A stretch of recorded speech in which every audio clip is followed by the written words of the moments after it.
वर्षातून जेमतेम 2-3 महिने आंबा खायला मिळतो. मग काय? काय करू आणि काय नको हे आंबा घेऊन असं होतं बघा.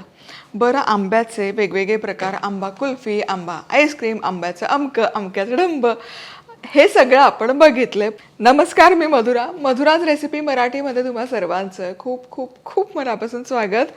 आंबावडी केलीच नाही मी एवढ्या वर्षात. हो, पुण्याची आंबावडी फार प्रसिद्ध आहे. कमाल होते, रुचकर होते. बरं तुम्ही दुकानातली खाल्ली ना तरी अतिशय गोड असते, पण घरी अतिशय सोप्या पद्धतीने ही आंबावडी करणार आहोत. झटकीपट तयार होते. बरं सबस्क्राईब केलं नसेल तर पटकन सबस्क्राईब करा. तर सगळ्यात आधी आपण करूयात काय, 3 कप आपण इथे आंब्याचा गर वापरणार आहोत. तर 3 चमचे साजूक तूप परफेक्ट आहे. आता यामध्ये आंब्याचा गर आहे. हा गर करत असताना ना यामध्ये अजिबात दूध, पाणी, साखर असं काहीही घातलं नाही आहे. फक्त आंब्याच्या फोडी आहेत ज्या मिक्सरला फिरवल्या आहेत. आता हे मिसळायचं. आता हा आंब्याचा गर एकसारखा ढवळत मध्यम आचेवर 10 मिनिटं तरी शिजवून घ्यायचं आहे. हे करपलं नाही पाहिजे, त्यामुळे एकसारखा ढवळत शिजवून घेऊयात.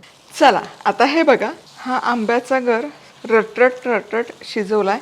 बरोबर 10 मिनिटं झाली आहे. हलकासा दाटसर व्हायला सुरुवात झाली, हलकासा रंग देखील गडद यायला सुरुवात झाली.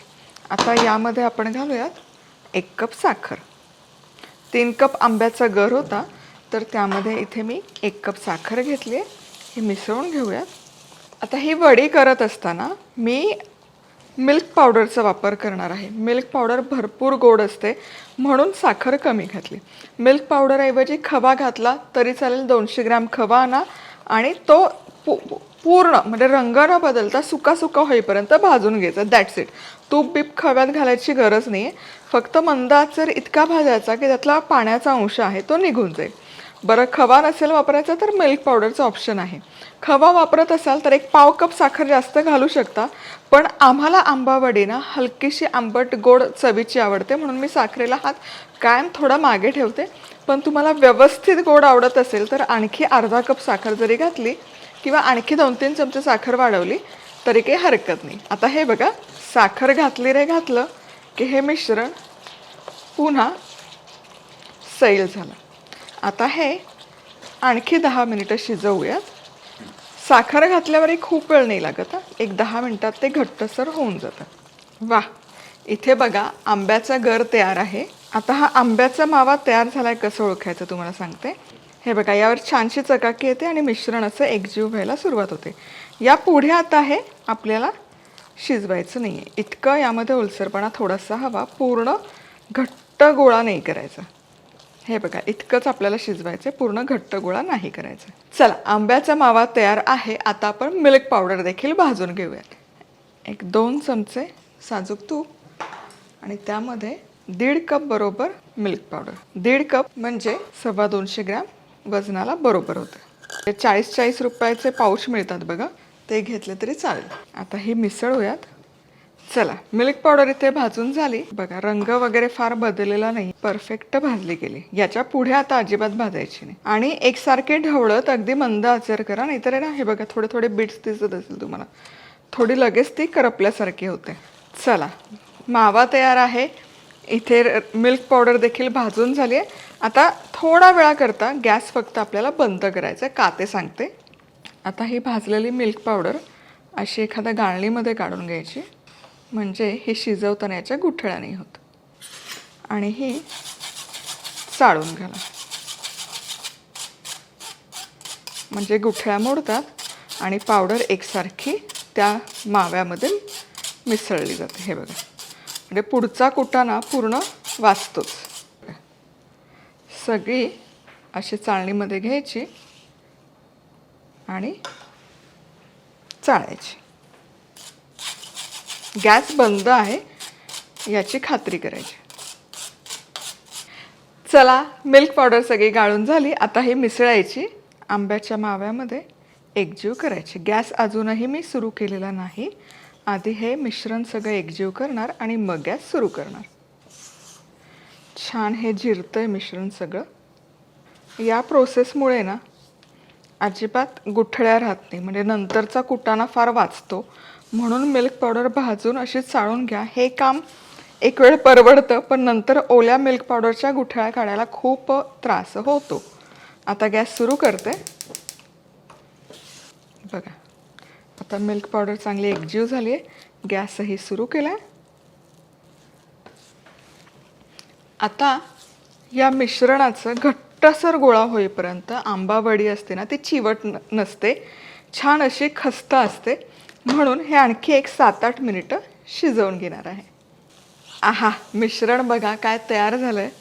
एक नंबर. हे बघा, छान असा घट्टसर गोळा तयार झाला आहे आणि चकाकी बघा काय आली आहे. वा वा वा. आता यापुढे शिजवायचं नाही, इतकंच शिजलेलं पुरेसं आहे. याची गोळी होते बघा इथे साईडला बघाल तुम्ही, तर हे मिश्रण थोडंसं काढलं तर त्याचं असं हातात घेतलं की जसं आपण आंबा नारळ वडीची गोळी करतो तशी याचीही गोळी होते. याचं ज्याप्रमाणे नारळाची वडी केली की त्याचं आपण असा गोळा करून चेक करतो, तसंच याचाही असं गोळी तयार होते. तर इथे 10 इंच व्यासाची प्लेट घेतली, तूप लावून व्यवस्थित ग्रीस केली. यामध्ये हे गरम गरम मिश्रण घालूयात. चला, आणि हे मिश्रण या ताटावर व्यवस्थित पसरवून घेऊयात एकसारखं. चला, आता खूप छान वडी पडायला हवी असेल तर मी सजेस्ट करेल की आज दुपारी केली तर दुसऱ्या दिवशी दुपारी कट करायला घ्या. पण माझ्यासारखी घाई गडबड असेल की तुम्हाला वेळ नाही आहे, वेळ कमी आहे, तर मग इन दॅट केस एक 3-4 तासात आपण ही वडी कट करायला घेऊयात. तर मी पुढची एक रेसिपी व्हायची आहे तोवर ठेवते, एक 3-4 तासात आपण कट करूयात. चला, आता ही वडी छान सेट झाली, एकदम फर्म झाली आहे बघा. 4च तास ठेवली होती. आता याचे काप पाडूयात. किती सुरेख वडी पडते बघा. वा वा वा. मध्यभागी कधी पण कट करायचं. अगदी मिठाईच्या दुकानात मिळते ना त्यापेक्षा भारी खायला आणि चवीला होते ही. आणि वडी पण बघा किती सुरेख पडते. ही सुरी आहे ना, ही आपलीच आहे बघा. केक बीक जेव्हा आपण करतो ना तेव्हा हे असे छान शार्प कट व्हावे याच्यासाठी बर्फी याकरता या सुरीचा वापर होतो. वा. चला, आता कडेची वडी काढूयात, म्हणजे मधल्या वड्या काढायला सोपं जातं. परफेक्ट टेक्स्चर बघा. तरी या कडेच्या आहेत, अजून मध्यभागची वडी मी काढलीच नाही. वा, बघा काय बहारदार झालं आहे प्रकरण. सगळ्या बाजूने बघा, एकूण एक वडी बघा. बघा परफेक्ट दिसते की नाही. आपण दुकानात विकत आणतो तसंच रंग, तसंच टेक्स्चर, तसंच रूप झालं आहे. वा, मस्त. एकूण एक वडी बहारदार झाली आहे, म्हणजे बघता क्षणी प्रेमात पडावं इतक्या कमाल या वड्या चवीला होतात बघा. वा वा वा, काय दिसत आहेत वड्या. मी तुम्हाला खरंच सांगते, म्हणजे इतकी सोपी रेसिपी ना आंबा वडीची तुम्हाला कुठेच बघायला मिळणार नाही, याची खात्री मी तुम्हाला देते. न पाक करायचा आहे, न काही गोंधळच नाही आहे, तरी ही आंबा वडी आहा थांबवत नाही हो.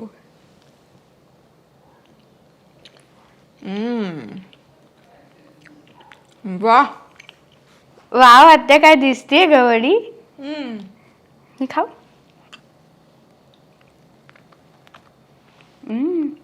खूप मस्त झाली आहे.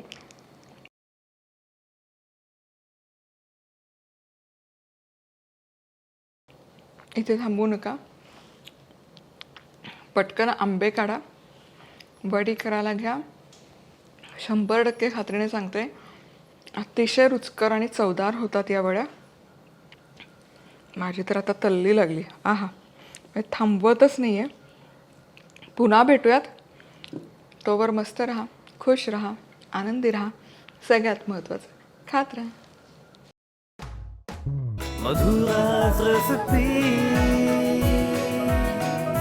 मधुराज रेसिपी, महाराष्ट्राची अस्सल चव.